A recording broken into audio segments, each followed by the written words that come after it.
So where should we start then? There's so few of us, but like always, the best people are here. So this is the third peer reviewing for Darja's exhibition, or it's her third exhibition and the third peer reviewing. And I'm very happy to have Keiu with us the third time. So she knows anything about Darja's art, so to speak, and the other half of the college of glad parties that we have Professor Mäkelä from Finland who is going to be our guest professor for this academic year. So, since there's so few of us, I'm not going to be very invested in academic, but just go to one, which means that you have to know for a short intro. And then since Maarit came just today and has thoroughly seen the exhibition, but has not had the time to prepare her statement, I would suggest that Keiu presents her statement first, and the questions and answer session, and then Maarit will just join with her questions, and she will write the statement later. And since Maarit has boat to catch, so I'm afraid we have to stick to the 90 minutes. So, back to you. Hello, I'm happy to see so many familiar faces, colleagues, friends, and teachers. And thank you for your time. My report will be as accessible as possible, and it will take around 15 minutes. And I hope at least one idea will sink to your soul. And probably it will be interesting because I'm really less prepared today, so I guess I will just pretend as if it's just a normal situation for me. And but first, traditionally, artist's introduction. So, Tactilite, stone that tickles the gaze. What is Tactilite? So same as in my previous exhibition last year in Paint Space called Magical Hotspot, the main character of the exhibition is the witch Seraphita, and she's a fictional character who creates a kind of super objects with the help of which a certain problem can be solved. And these super objects are jewelry pieces that participate in the formation of a certain situation. These are kind of channels that connect through materiality with yet something immaterial, and this happens when a person projects their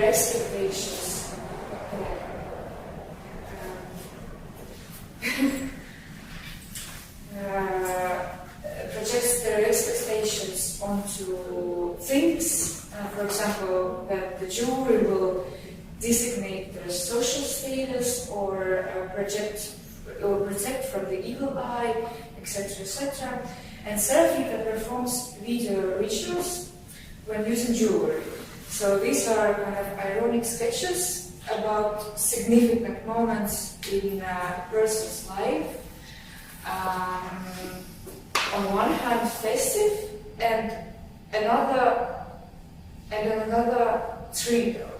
So if you watch the exhibition, you remember that in the video How to Make Someone Important, Seraphita deliberately formalizes and banalizes the situation. A person feels his importance when he is given a medal of merit, whilst the medal itself says textile and silver 925. That is just a statement of materials from which is it made. So the videos are shot in style of YouTube tutorials. For example, it is filmed in detail how to open the lock of the brooch and insert a needle into the cloth. Thus, there is a certain routine of festivity found in this exhibition. So Tactilite is a made-up name for a stone, for manual processing, and also for like bodily interaction, for embodied interaction.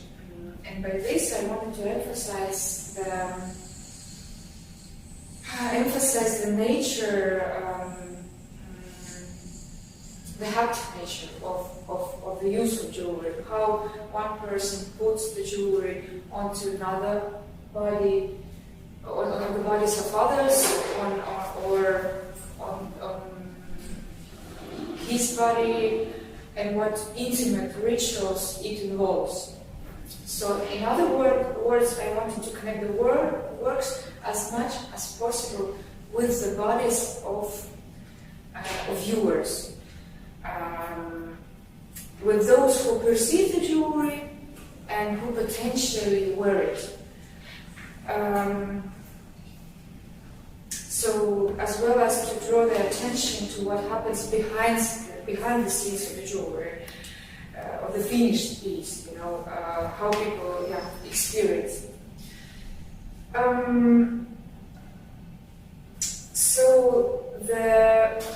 And paradoxically, as it sounds, I wanted to do it without like involvement of physical jewelry. However, here at the exhibition it is very present, because the goal of my practice is to create an image rather than an actual object.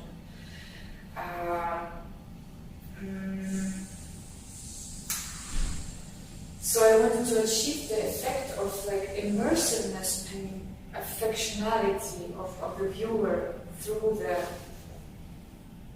video image of jewelry, right? So therefore, in my research, I refer to the concept of so-called haptic visuality, which is a ready-made concept that I adopted from film theory.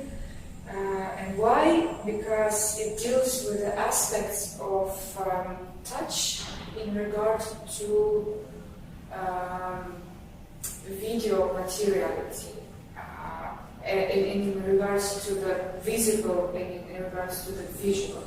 So, in particular, for example, Laura Marx, who is the theorist that belongs to the phenomenologically orientated film philosophy, points out that the difference between tactile and haptic is when tactile is taken literally as touch, wherein haptic not only means to touch, but also in Greek side of it, to grasp or being attached to, even kindle or satellite.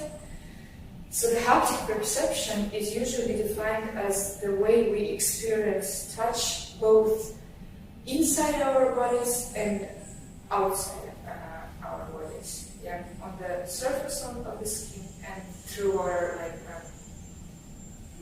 existential act of being. Right? So what role are playing physical jewelry of the exhibition then? Jewelry as objects are also exhibited, but rather as material relics of video works. The necklace entitled Necklace with a Very Complicated Lock is made to function as an intimacy trigger. So when calling for help, could you fasten my necklace? I'm saying in the video, the intimacy is triggered or bewitched. It all looks like a humorous video sketch, but at the same time, this ritual is related to the function of jewelry, which is the lock is fastened, and through this, a connection between people is triggered through this situation. So, in this embodied ritual, ordinary objects become significant participants. So this event is like a situational pulp, like a bingalima, that envelops the objects and participants through the act through the jewelry and through the skin and through gestures. Theorists paid much attention to the symbolism of jewelry, while avoiding questions about sensorial and sexual aspects and intimate aspects, because intimate feelings, they are inherent to the body, and they traditionally have been considered inferior and banal in the European school of thought, but we are now seeing the explosion of interest towards touch and to various senses, including in phenomenological reading. So that is not in a utilitarian or biological sense, but as a unique experience that permeates entire body and in space and time. So there is a question how to understand the tactility as a local contact or as a kind of holistic experience around you. So in my research, it is understood not as an isolated contact between an object and a skin, but as the situation as a whole. So I'm very attracted to the phenomenological, this holistic nature of the phenomenological concept, and by bringing such tactile moments to the front, I deliberately reveal the sentimentality of the ritual, I want, as in Jean-Paul Sartre novel called Nausea, to reveal the whole stickiness of the existence, to read things of their symbolism from excessive meaning, from rationalism, and thereby dig into the flesh of the given act of the jewelry. So in this given situation, there is a jewelry as a material object made of metal, smooth and cold, which is experienced through the tapping or massaging the body. Yeah.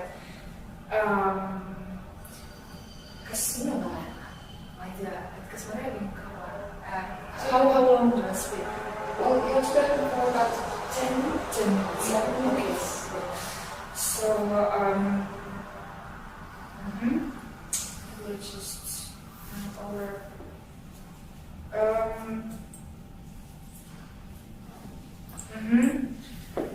So, yeah, and in my previous exhibition, for example, there was a large spectrum of the sensation that I got from the viewers through parody of the interview, and the jewelry could evoke even the feeling of disgust or the feeling of a relief, So all this information goes into my research like piggyback. So when I learn about what the viewer has experienced, I understand how to proceed with my creative practice further, and to share my findings and to suggest some methods and solutions.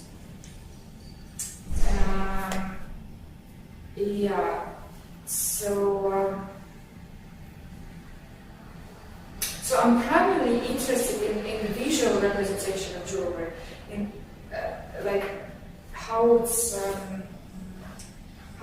represented through the image, through the moving image, and the research question.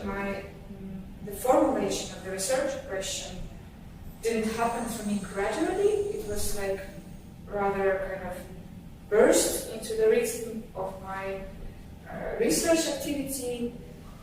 So this was like formulated in dialogue, but I just remember the feeling that it was like so sharply formulated that I thought, yeah, it's really something that I want to develop.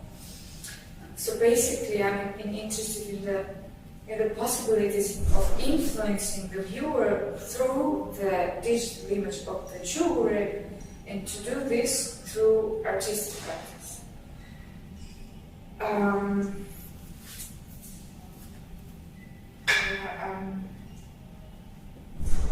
The term, which is my main concept, is Haptic Visuality. It means that there is some quality of a video image that aims at creating affective and immersive effects. And this ready-made concept is combined with the image of jewelry, and then I'm kind of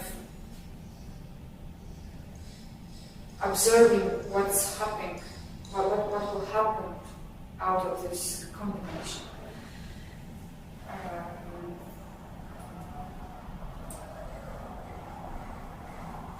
Also, the last thing I want to tell about the method, how I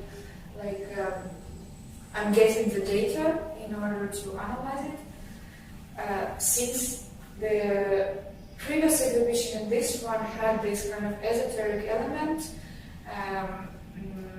in a stylistical sense, right? It's more like it's a stylistic game for me. So I was thinking it would be nice to implement the feedback mechanism directly into the exhibition itself. So I kind of exploited this spiritual stylistics in order to produce this so-called magic rational method. I call it. So the method is similar to the parody of the interview. This is a combination of a magical and rational, something that falls outside the scope of humanitarian qualitative methods, and something that seeks to value and articulate deviations from such protocols. So magic rational method is a dialogue-based feedback mechanism with dramaturgical elements, which is applied in the exhibition space and not outside it. So this happening takes on the second floor, like downstairs, and it looks like there are 2 chairs and a table and some kind of configuration and stylistics. And there is like the playing cards, and I perform this tactile gestures, and then we kind of play the magical game with a visitor.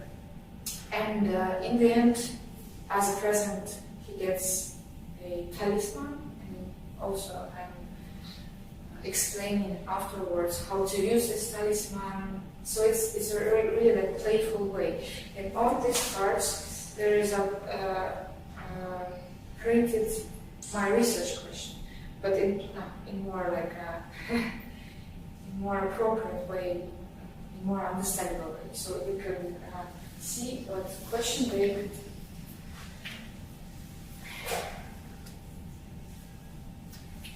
So I think my introduction done.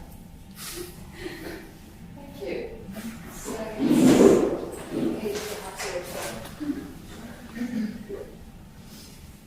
so first of all, thank you for asking me to once again review your exhibition. It's been a pleasure to kind of follow along your journey. So I will read my review, and then I have 3 questions which we can continue. Okay. Darja Popolitova's exhibition, Tactile Stone and Tickles the Gaze, is the 3rd exhibition created as part of her doctoral research into Haptic Visuality in the context of contemporary digital jewelry. Within the context of the exhibition, Tactilite, a fictional stone envisioned by Darja, can be understood as a metaphor for the artist's research as a whole, rather than a material expression of the idea. With Tactilite, Darja continues with many of the themes and approaches that first appeared in her previous exhibition in summer 2020, titled Magical Hotspot. I would suggest that this exhibition can be seen, this exhibition in the space, can be seen as a direct continuation or even as its sequel. Similarly to Magical Hotspot, Tactilite also presents an abundance of themes, materials, and media. Many of the same elements are present again, even though in a slightly different form.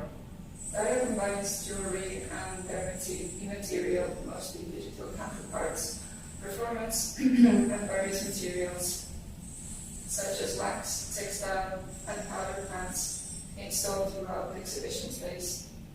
As a new medium, the current exhibition also includes painting.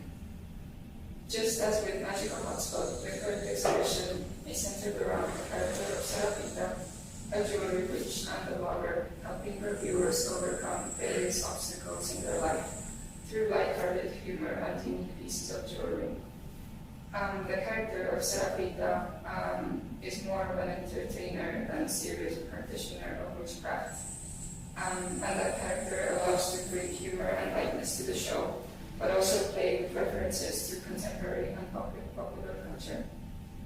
However, what is somewhat different in Tactilite is that the audience can catch glimpses of the artist who's stepping a little bit outside of the character of Serafita through some of the works presented at the exhibition, such as a jewelry face mask, pandemic special, Haptic's C21, but also via the conversational fortune-telling sessions. We see Darja Popolitova, the jewelry artist and researcher, occupy the space of Tactilite as well. This allows more of the everyday world to leak in from time to time, showing the jewelry artist with her own concerns and in the process of jewelry making in its digital and physical aspects.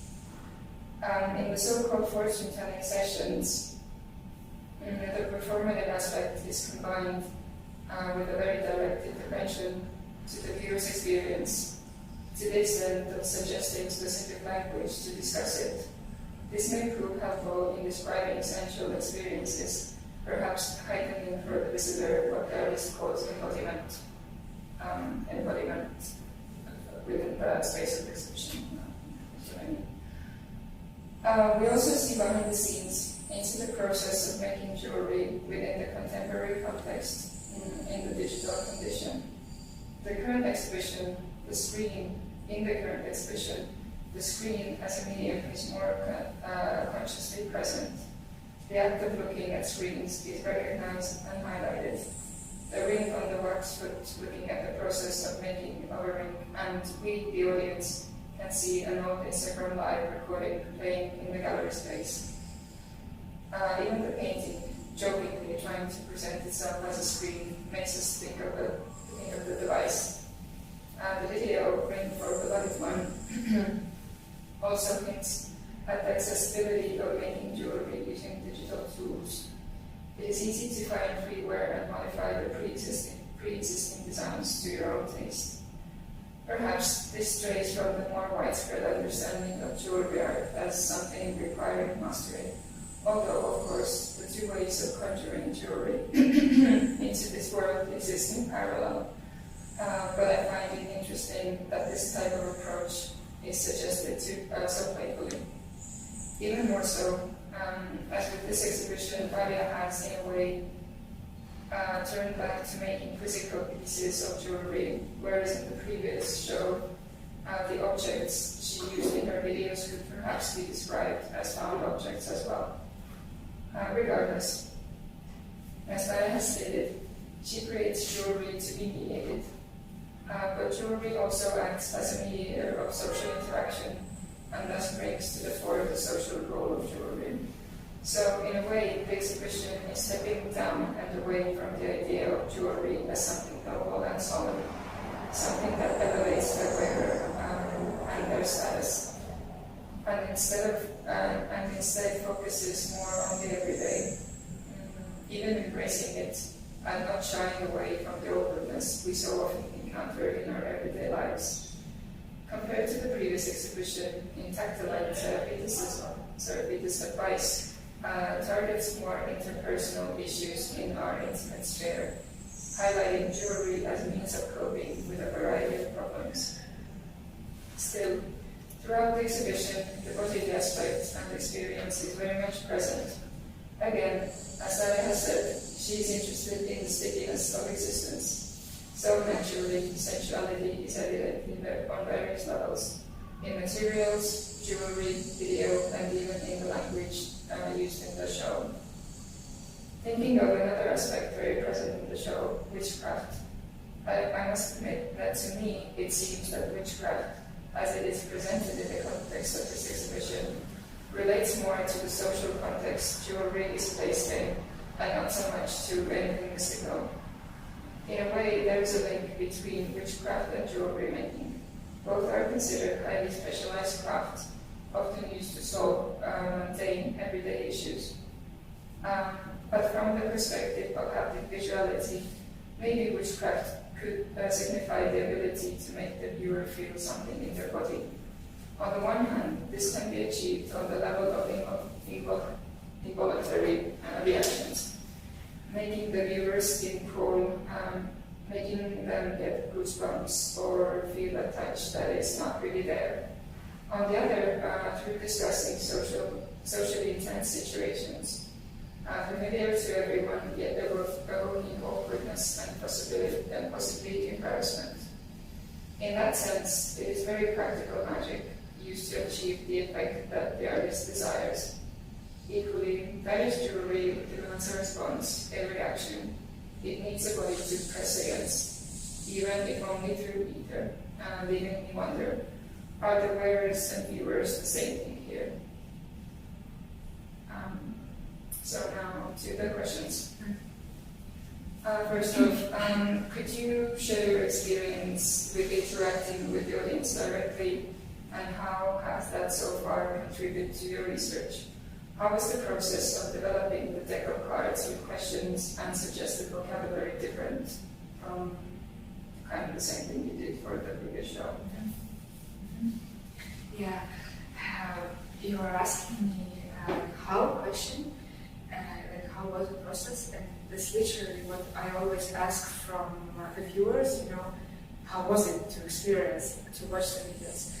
And I was like, never asked myself how I am feeling doing this.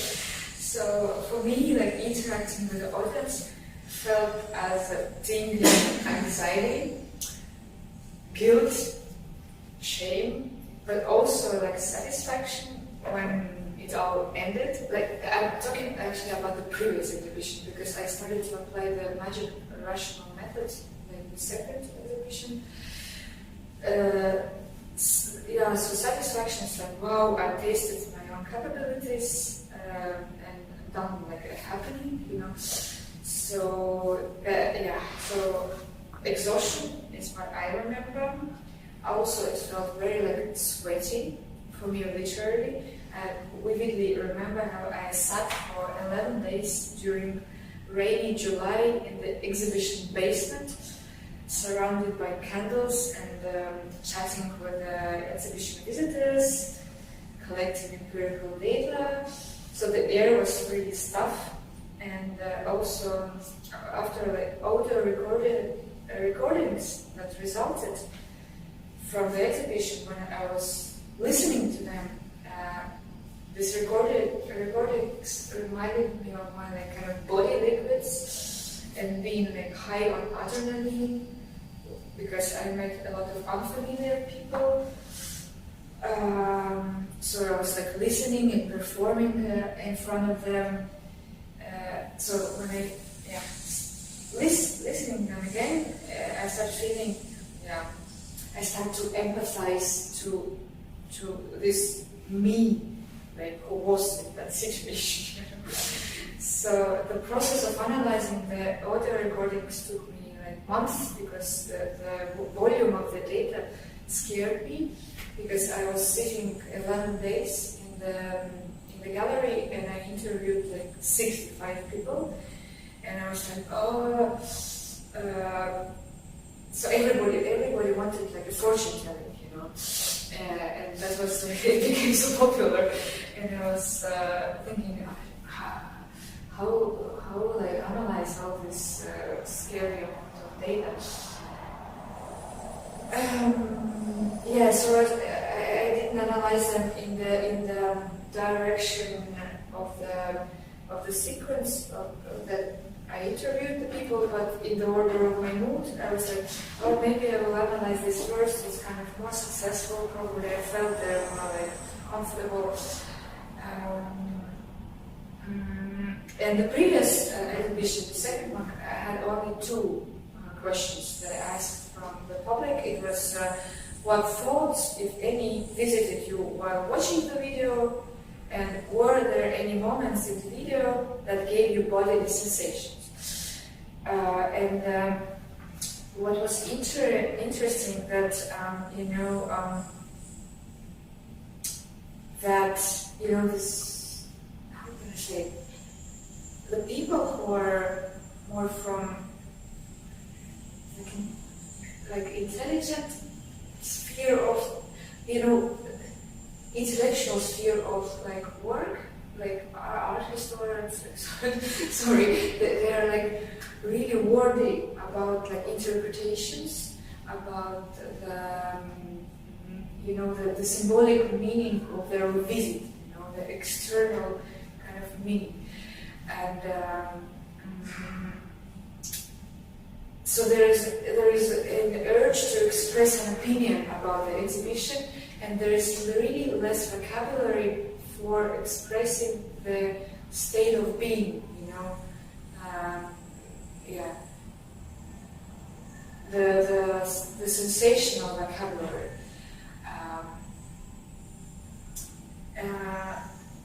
So after the first time that I applied this method, I made some conclusions that I don't need even to ask about thoughts, because if I ask about tactile aspect, they will still speak about their interpretations. So because it's more understandable, to make some external meaning, to search for it, because it's more into a verbal side of, we can verbalize it more successfully, I guess. So this time I made some vocabulary list to offer to people when they can choose some feelings, emotions, and the qualities with which they can describe their visit. So probably this was the change that I made for this exhibition. Also, I thought that I don't need to make a conversation with too many people, because I use like a phenomenological method that implies small amount of people. It's like maximum 9. And I thought that I will sit here only on Wednesdays, not every day.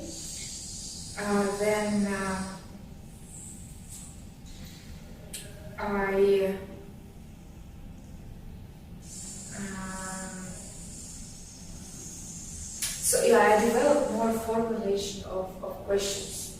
So I'm asking the same question, but in different ways. As you can see in the cards, there are really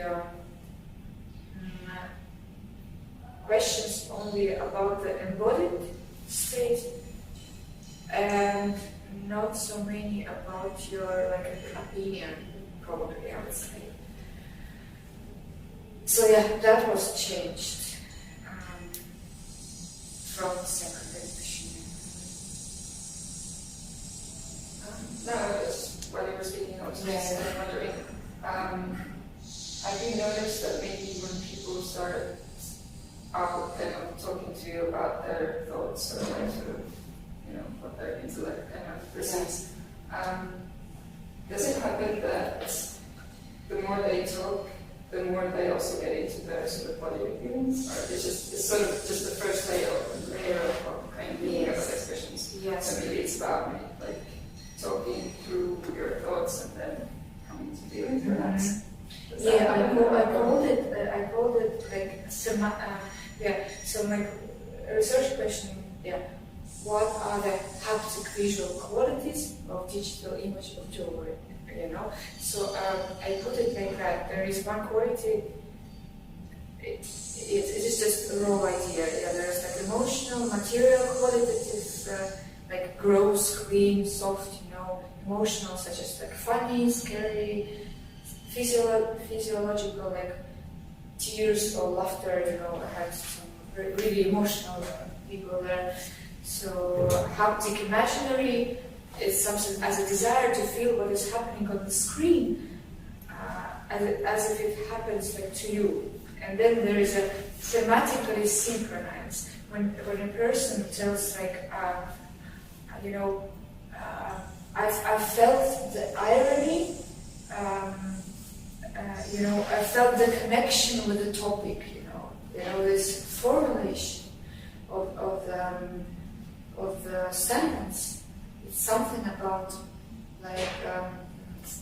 something about the subject matter of the film, but it formulated in this way that he felt a connection with the scene, or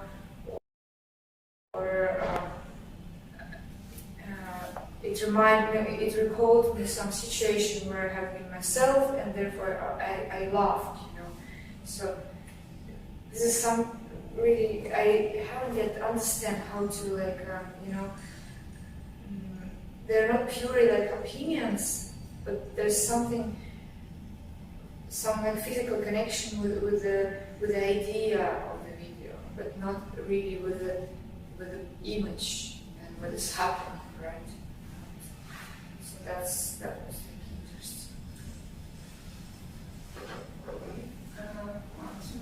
Next question. This expression seems to play with the tension between the idea of jewelry as high art and jewelry as very accessible everyday practice, connecting jewelry and humor as well. Would the idea of vernacular jewelry have resonance within your practice? How do you feel about sharing authorship with other anonymous makers? And maybe just to comment, this question mainly stems from the video that's like behind this wall. Yeah, when I explain how to. Yeah, sort of the ready-made. Yeah. Well, I will comment first. I think about the vernacular jewelry. So I think that this kind of boring flow of life is present in the exhibition. It's something I guess. I thought about the festivity of jewelry, or this luxurious character, and in what like trivial and intimate moments is involved. At one point jewelry is connected to some like festive rituals, and from another hand there is really like formalistic experience with them. So the festive triviality, or like trivial festivity, I would say. I remember a person, like someone said, a person learns jewelry only in experience, the rest is only butterfly. So, but I think that instead of jewelry there was another word. It's actually makes sense in that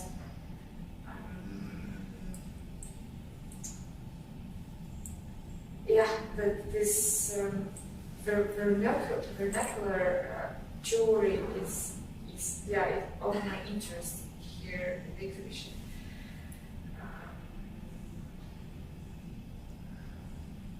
So there is a kind of a mythologized narrative from one hand, right? And yet the haptic dimension as well. that feels this symbolic areas of human existence. So in every theme, I really look for the tactile, like haptic potential, this topographic or situational pulp. So I make the jewelry serve the theme, but while the jewelry bends, curls, like taps, or like trembles, sticks, or tickles. So I'm not really interested in symbolism, yet it is present only for the sake of contrast, in order it could like bulges against the background, so that the viewer will feel it hunduksen ja yläpuolisen puolen. And I don't create like a higher or pure like high meaning, you know.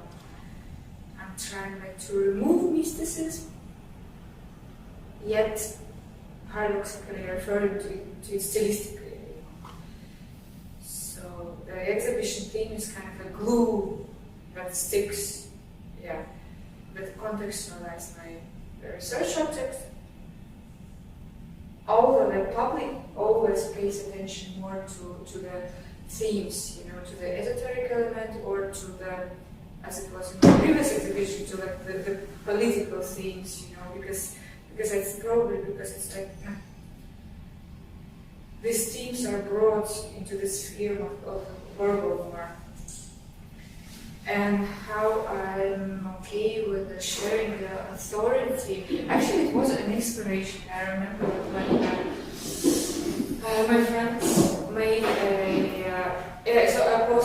posted my process onto the Instagram, like how I create the 3D jewelry, and he asked, "Oh, what program are you using?" And like I'm saying, "Yeah, this program I'm using." And, "Oh, like nice." And then he made as a present. So he taught this program, and he made as a present the jewelry for his girlfriend. And I was, so it inspired me, because, you know, like the 3D file jewelry, it is accessible to everyone, you know. So this accessibility kind of intrigued me, as like the 3D file or jewelry can be spread through the web, and the authority here is already by default, you know, kind of broken. so I just wanted to kind of illustrate the phenomena of how the jewelry as a file can be.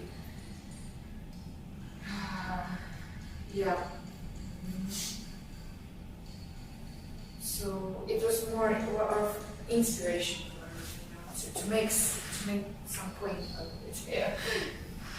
Yeah. I'm not afraid about it. So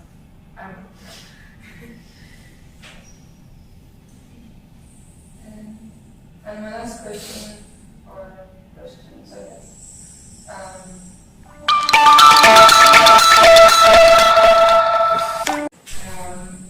So I started like to understand my artistic process more, like in epistemological sense. So how the knowledge is like formed throughout my practice, you know. So I describe the how, not only the what, you know. And I think that, you know, there is a subject like haptic visuality, but actually there is like a lot of like mapping around them. So it's like, you know, the making of the exhibition is like the making of metaphor. But it doesn't consist of only of like A plus B is C, you know, like it would be in linguistic metaphor. Like for instance, like Juliet is a son, you know, and Juliet is someone, what should I strive for? But in exhibition, in making like haptic visual arguments, I'm like taking into account like my academical influences, you know, with whom I met, then like social artistic influences, and like kind of subject matter inclinations, but like what I'm inclined for, sensory perceptual domains, and what I'm reading and viewers. So it's like the question: can we exclude the identity of the artists when making a research, making the visual metaphors, and making our arguments in the form of exhibition? It taught me to think about the quiet values, not values, but probably quiet fields of what's behind the scenes, and to use that deliberately in order to create my haptic visual argument. And what is interesting in haptic visuality, there is always a surface depth flow. When the video image, there's optical views that we're watching on the landscape, and there's this is depth optical, and the surface, which is a haptic dimension, when we can't recognize what is shown to us, or some blur effects, some bleach effects, there's always a surface depth flow. And I'm thinking that it could be actually a kind of theoretical structure for the artistic research as well.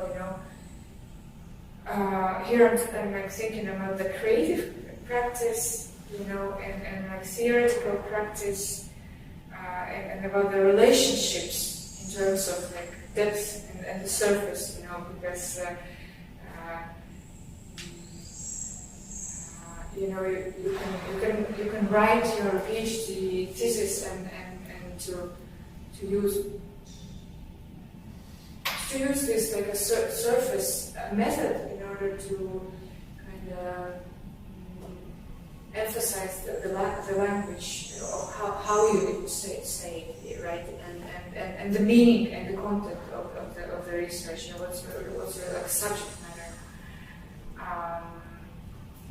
It's the goblet which is decorated, and there is a surface, and the wine which is inside. It's like a goblet. So, and how the research was made, it's the surface, and the content is the wine.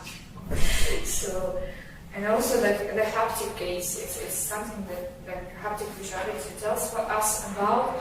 It's understood as intersubjective gaze into yourself. So it's, I think in artistic research, you really need to think about underwater motives that influences you as an artist, as a researcher. So it's a haptic gaze inside yourself. Take into account autobiographical elements and etc. I think I have to hurry.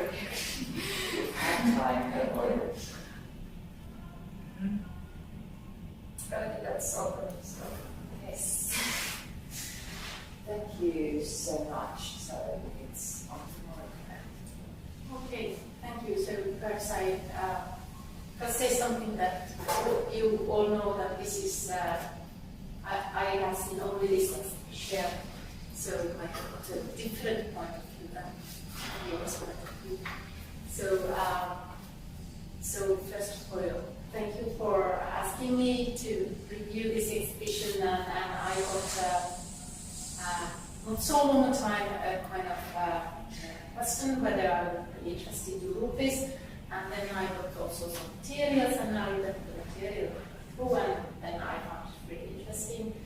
And then I came this morning from Helsinki, and unfortunately my timeline is in this way limited, so I very quickly went through the exhibition, so I haven't really profoundly yet gone through each and every work, and I will only get the names and the listing in English and later. So these are my very early feelings, so I haven't yet developed such a kind of precise evaluation report. So these are more like a kind of reflection. But on my way today, I also read this 16-page kind of description of your project and what are your key themes and efforts and so on. So I do have some kind of similar questions which I might pick, so we might go a little bit deeper in some of the topics. But as my own background is also in art, I'm a ceramic artist, so it's also in craft, and I'm also practicing artist, so I might have also some kind of questions which are more related to this exhibition design and this kind of stuff. So I'm sure that you are now looking that we will be stopping on time because then I have to go back to continue with the next post. So I think it was interesting the question that you asked about your kind of, in fact, I would call it situated knowledge. Are you familiar with this idea of situated knowledge? I'm familiar with the idea of embodied knowledge. Yeah, I'm curious what the difference. Okay. I think Sorry, what was the word? Situated knowledge. Situated Knowledge. Can we hear well there? Yes. Because I think you have been, when I read your, I'm sorry about my voice, I have got asthma, so I've got the medicine now, so my voice is really low, and I'm quite cold also. So I think in your paper you write about this kind of localized knowledge and your own insights of topics. So this is just to maybe share the idea of what is really important to me and to all of my research group, because this Donna Haraway, I think she already wrote it 87 or something like this. So it has had a very fundamental consequences for this notion of, what the researcher, when we do something, in fact, we are always we can't have any other perspective that kind of is our own perspective, which are in fact layers of what we have experienced and done already for this life. So I was thinking that you are speaking about this, but perhaps with some other words. So maybe this is something you could familiarize later on and think if this word might resonate nicely with your sure. I didn't know that Donna Haraway is speaking about research. Yeah, she has had a huge consequences of the notion of this part of that you have your subject voice, in fact all these. Okay. So I have done this work properly when I started to do my artistic research in 1995. You all know it was a huge struggle that we can't analyze or we can't do research around our own practice. So, of course, then we all have to read all these things and fight properly for our topic. But nowadays, it is, of course, we know that we do have artistic research and we can dig deeper to our own approach. Yeah, anyway, but now this goes a little bit back then to the how you have built up your exhibition. So the notion of Haraway and this situated knowledge goes back to here. What do you think? I think you have got a quite nice, you have got a really good background as a kind of jewelry artist, I can see as well. So what do you think if you wouldn't do a PhD? Would the exhibition be similar or somehow different if you would tackle the same topic? Yeah, I think, I was thinking about it yesterday. I was like, I'm somewhat privileged actually, you know. And I was like, I'm having all these influences that we are having conversations all the time, like the seminars, all this kind of right influences, and also my own influences. Sometimes you're kind of obliged to read, you know. All this goes to my like piggy bank of the artist / researcher, and I was thinking, and I'm thinking that it wouldn't be like, you know, I'm thinking because, you know, this is, I think that the artistic research is something that kind of a snapshot of a particular time and space. And I'm again like referring to phenomenology. You know, you can't just be a chronicle, you know. As like René Descartes says, I'm not my body because I can see like myself in a dream. That's why I can dream about myself, you know. And this is like cognition, it's like cogito. And but I think like phenomenology thinks that we can be achronical. We are always within the space and time. So even like I'm doing this like 4-year research, it's just a snapshot of like me being at the stage and the situation and like colleagues and with whom I'm meeting. So I was asking whether the exhibition would be a kind of similar. Yeah, I don't think so. Yeah.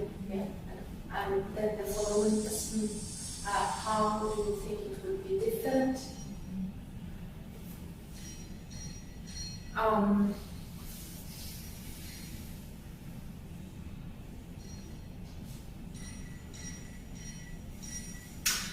Well, I think that I don't know what would be the end result, but I think that the process of preparing the exhibition would be totally different, you know. So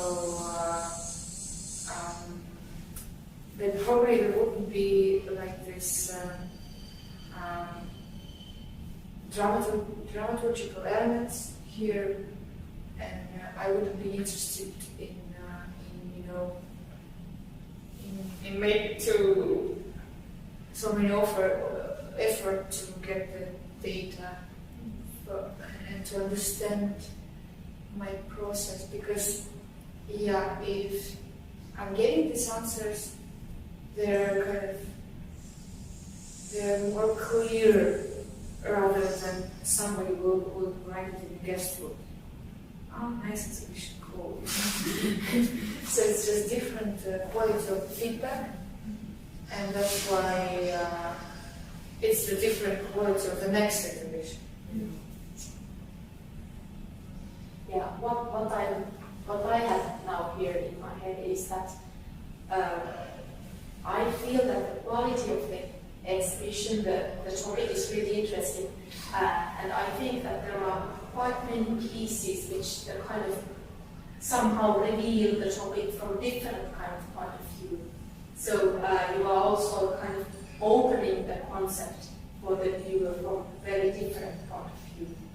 And I feel that the big screens they are really powerful, and I kind of find that you are already kind of finding your voice as a kind of as an artist in these video works, and for sure we have already talked here. It's very kind of you are playing with the kind of cliches and also cover topics quite smartly, I would say. I really enjoy the two big screens. I was just thinking that even perhaps concentrating to some main words, you could even have giving them more space. Now they are very next to each other, so they might be eating each other. So I feel you are a kind of already a kind of finding your own kind of voice as an artist. I mean the physical pieces were. Yeah. Yeah, I was just it's funny way how I'm thinking. I'm thinking in like as a how the exposition would look nice on a picture in order to post it somewhere. Okay. Yes. So you are really working with this kind of Current issues and exactly. And then also my comment. I think for me, stepping quite freshly to this exhibition, I think that you are also showing the actual objects that are in the video. I find it really important and really interesting, because then I can only see what is the size of them and more materiality of them. So I think it was a kind of nice issue to put them as well there. Then I think also this kind of, I would say these are these two big screens, and in both of them there are two kind of, let's say, videos, or I would call them really, I find them really strong. So in my kind of brain there came kind of story, there became a kind of story that for me, even though you don't talk about much that you are a jewelry artist, so I would say that the main topics related to jewelry making, you have quite smartly picked them up there. So throughout the exhibition, and especially these two videos or video screens, so there comes this kind of issue, connection to the body and materiality, and especially in the form of artifacts, how you use it. And then quite nicely throughout the exhibition there also comes, you are not pointing out, but it's coming quite nicely, the issue of hand and the meaning of hand. And I would say in the context of jewelry making and craft, it's really important because it's related to skill and techniques. And you are also kind of showing us kind of your own choices, kind of not new materials, but how you use the materials. For example, it's beeswax and this kind of stuff. Not really printing. So I would say that these are really interesting things. And then I would say there is a kind of penetrating in my mind throughout the exhibition on the positive, but also sometimes I don't yet know what I think about this. There is a kind of there are kind of quite decorative elements in a way, how there are screens and then there comes a hand. So I feel that even though we don't see here too many jewelries in the old-fashioned ways, the jewelry is making these hands from wax and kind of these kind of things. Yeah, I tried to use more decorative elements that are considered decorative. I just don't want it. And kind of to exaggerate this feeling of opulence in a way, you know. Because there is some element of irony always, and I was thinking, it's bigger, like more than less. Like this. Then maybe at this stage I would also kind of move a little bit. I would now move to your main topic, which is a kind of topic or issue you are dealing with the exhibition, or in fact in your whole dissertation. So It is this haptic visuality. So I would say it's a quite interesting topic, because I only today I understood when reading through your text and seeing the exhibition that in fact it's now changing. So well, maybe I will start with a question. If we go back to the literature, what has been written around the senses, what I have read, and this might be then a little bit more older text than what you have done, there is a kind of hierarchy between the visual sense, in fact vision, and then let's say 20 or especially 20 years ago or more back, the tactility and haptic. It was the sense which was a kind of impact under all the other senses. And now you are kind of quite nicely posing them into a dialogue, and you are challenging the hearer. Can you say something about this, or even?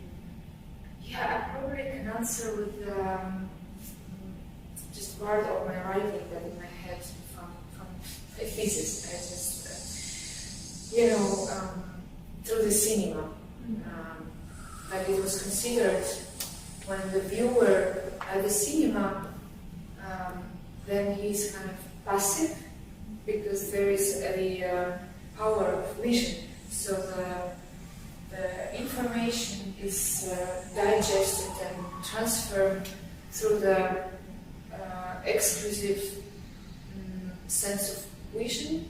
Yeah, and after, with Marshall Mäkelä and other theorists, they were suggested, also under the influence of phenomenology and existentialism, that we are not like senseless users, like senseless viewers, but there is a kind of multisensory perception, and through from that point, the touch was considered like in cultural sense, not something as like isolated contact between the skin and the object, but something that like permeates our act of existence. It's like there is a notion of intentionality that we, as the subjects, we have an intention to the objects all the time, and these objects are not on the question mark. They just are. Compared to the sciences, there is always doubt. Is there a unicorn or there is not? But in my mind, there is an image of a unicorn, and I shouldn't doubt it. It's just the given, and there is an intention towards the image of the unicorn. So there is not truth or false. There is only a description of experience, and that's why the only method how I can make an argument in my thesis, in my artistic research, only by describing the visit of this exhibition by the viewers, and that's the truth,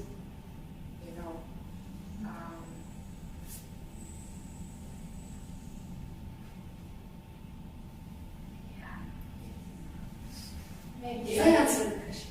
Yeah, thank you. Okay, so I think when we are talking about this kind of in the context of artistic research or whatever is your practice, I wouldn't say that we don't need to have any proof.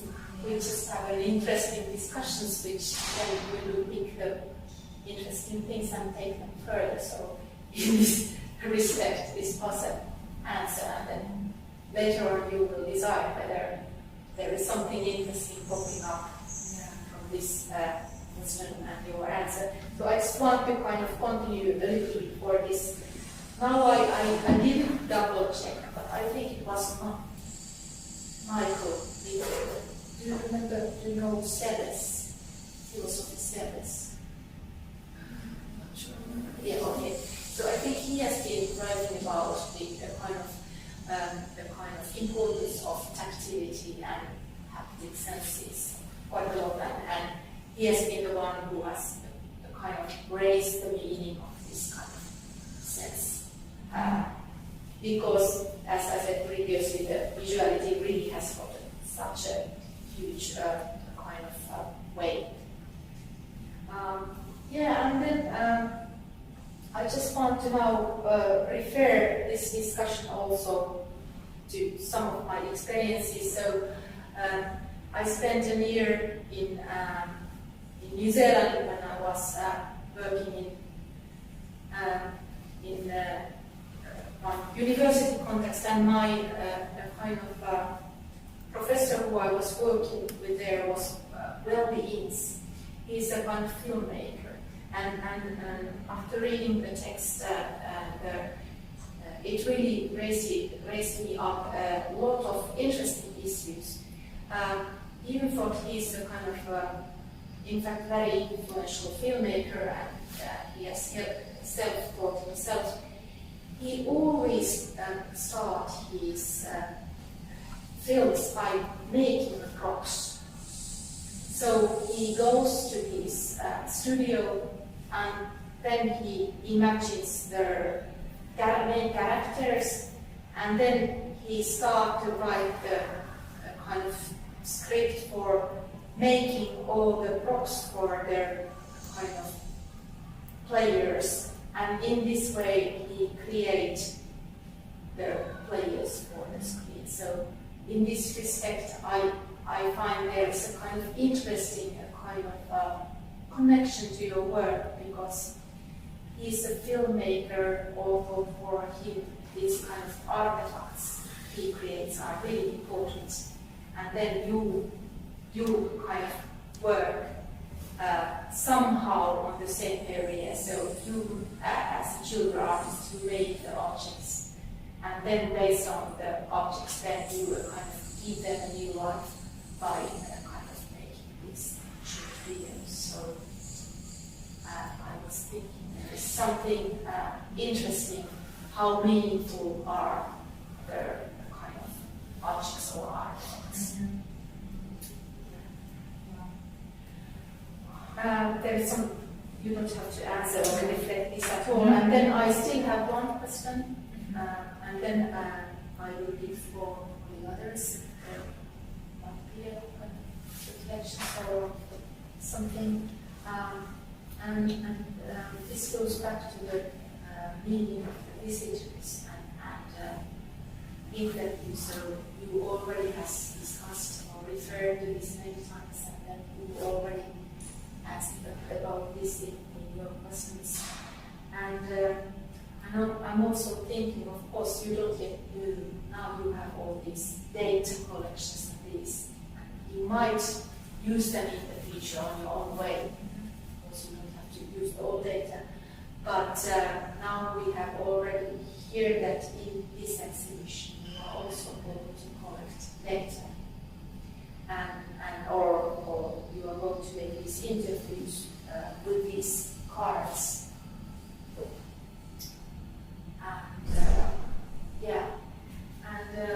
In fact, the very last question refers back to this kind of notion between film and objects.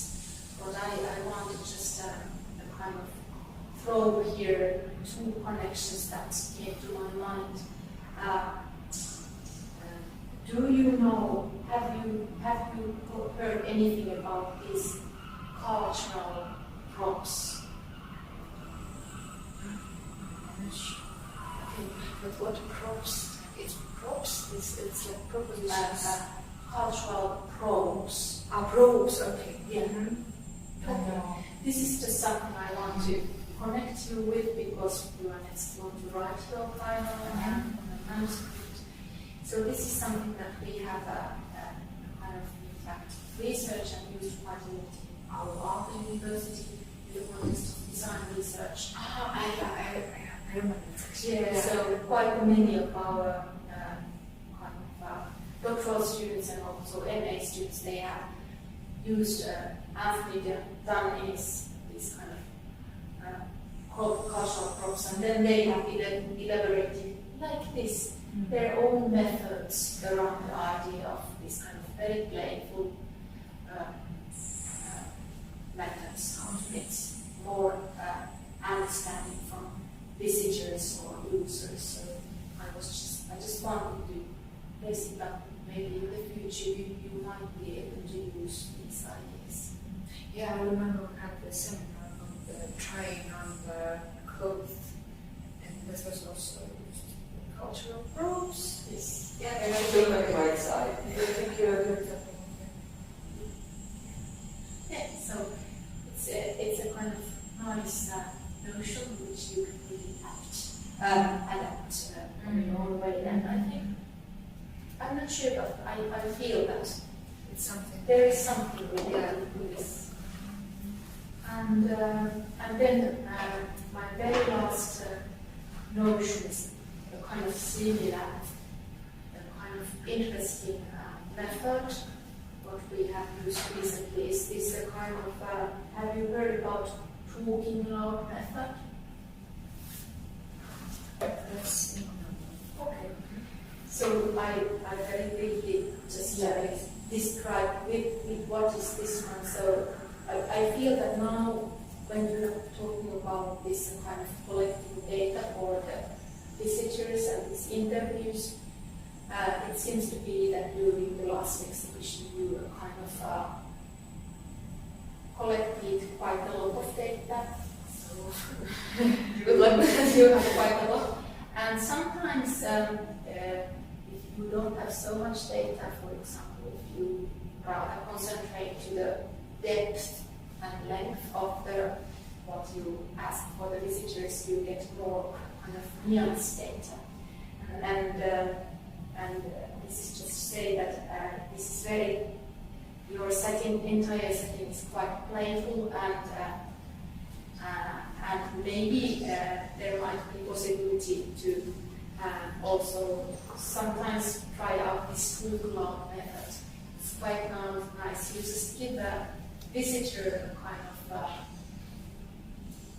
app, or not app even, just a kind of, they just voice record while they are going around the exhibition. While going around. Yeah, you might give them some tricky questions, and then they might then connect more to their own kind of memories and how they really feel on this project. Yeah, it's like I'm going with them in space. They go alone. Then they just speak to the audience what they see and how they feel. Usually you have the audio recording. I'm asking the permission, and then they are reflecting on the questions. But this time it was longer, and I'm a bit happy because I have a smaller amount of people and longer interviews. So this was just more like a kind of notion, not pushing you anywhere. Okay, yeah, talking about. Yeah, I think they were my main notions and issues, and I would definitely then, I hope in fact if you can put the videos to some device, so I would love to revisit them. Yeah, they're posted, they're not on YouTube. Exactly, so I will find them there, so I would love to see them again before I'm writing my final. Yeah. Thank you. Thank you so much, Maarit. Do you have, well in time, so there is room for comments and questions from the audience, and I will perhaps you as one of the supervisors Actually, some ideas were interesting for me as well when you were talking about your previous exhibition and your 65 persons you interviewed or communicated with them.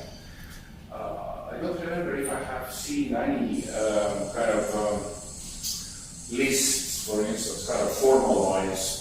Did you formalize in some way those conversations or not? Kind of to extract some kind of information what is possible to get from there? Yes.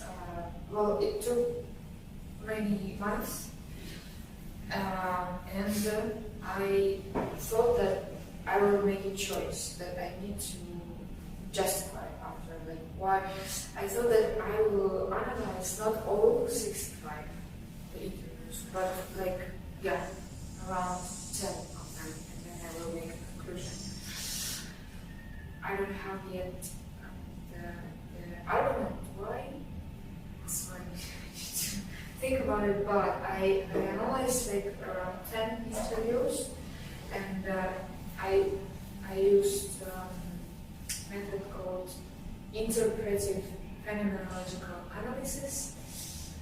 It's quite flexible, so it implies coding, then it implies like looking for patterns, and then the patterns are kind of illustrated by quotes, and then the main thing that there should be quotes of the people because it's like this descriptive method. I don't need to think something or to interpret them. It should be as it is. And after.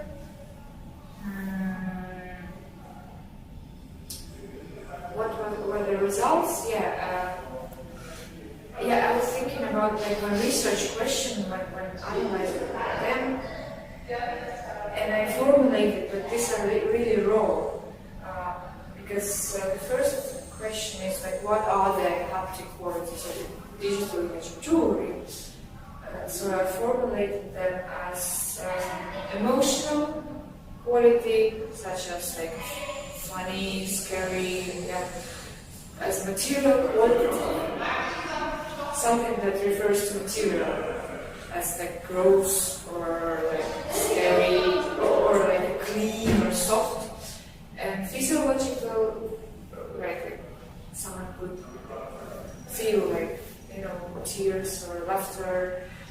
Haptic imaginary, as a desire to feel what is happening on the screen, or as a feeling of what is happening. As some they say, like, I feel that what is happening on the screen happens to me. It's like I took it from Jan Schwankmayer. It was called Tactile Imagination, so I called it the haptic imaginary quality. Analogous linguistic, when a person tries to express the sensation with a certain set of sounds, like it was like and that's thematically synchronized. That the person felt a connection with the topic, but in a sense of like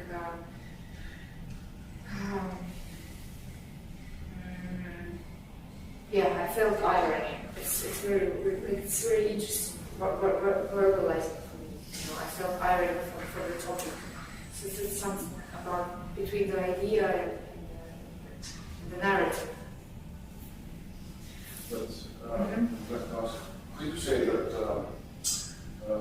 the example of your previous exhibition and maybe this one as well, I don't know, this thing, all your haptic visuality kind of concept goes out of your hands, so you are not controlling it anymore. I mean, in the sense that as you are becoming partly fortune teller, kind of bitch, and this becomes it comes in the foreground, and everything kind of is conceptual, and the research questions shift somewhere in the background, which in a way is very dangerous and dangerous because it's your real topic is not visible anymore, not important anymore.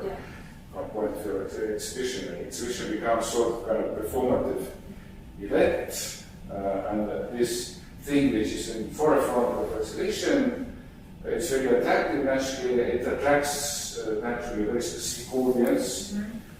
As we were telling that there were people who were kind of intelligent and others who were probably not so much. No, I mean, like, it is, I expected, it was natural, because it was like in the media everywhere, like the previous exhibition, and a lot of people came like really to, you know, to get it. They said like, I'm like seeing spirits of my ancestors. Could you help, please? Like, you know, or could you make a talisman? Like, and I was like so stupid. I was like, oh no, it's like it's actually it's an art. It's like it's all a statistical game, you know. And I was like, maybe I should have like, you know, interviewed them and like, you know, or like, okay, talisman. 100 euros, you know. And then, yeah, probably I should have,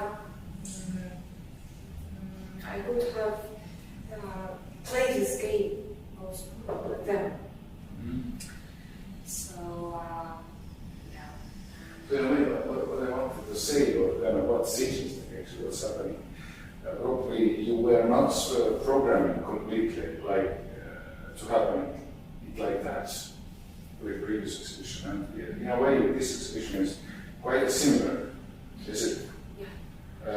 And so in some way, as you said, also you can exploit this feature of the exhibition, but it's very kind of performative, attractive, and through this attractiveness and performativeness, it kind of sucks in people and people's attention, and you can get them much deeper, on much deeper level. You can get them much more inside your project, as if the exhibition is just on the surface. Yeah, I think what I need to describe also the format in which the conversation takes place, because it seems that it influences also the output and the information that I'm giving. So in that way, I think that this kind of performative kind of element of those exhibitions, which is kind of a new one, which kind of evolved itself, or kind of was born in itself. It's maybe you cannot avoid it. You should improve it into your research somehow. And I don't know how much it changes your other kind of topic, or is it kind of additional kind of layer? And actually it's a question about artistic research nature in general, because it's not like that you have a concept and then you are like analyzing it thoroughly. Yeah, and only being close to that concept like a format in the beginning. But your concept is kind of evolving and changing, and finally you are getting somewhere where you were not in the beginning. I suggest you are very like process-centered. You make jewelry that is like kind of made body from shop jewelry. You are making it like a performance, and you are more flowing out from this traditional form in jewelry. It makes you more like question broader questions than the actual needs.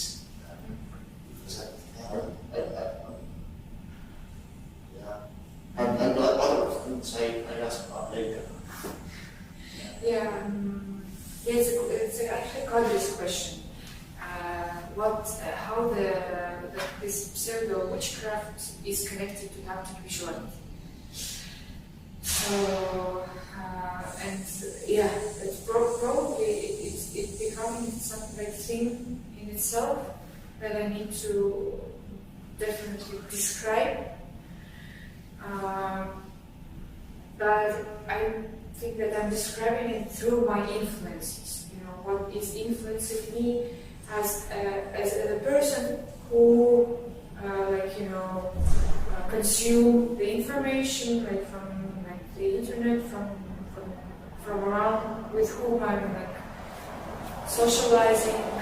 It's all making some holistic thing. Why I'm referring to the witchcraft, kind of pseudo witchcraft, and also. It's true, I'm not a researcher, it's not my research subject. But and also, there is a lot of elements, there is an irony element, some kind of, also the process, the turning some objects into, elevating ordinary objects into something that has something, a legend, the social aspect. But there just are, There are the horse have a tail, I don't need to kind of research them, but I definitely would describe them through my influences.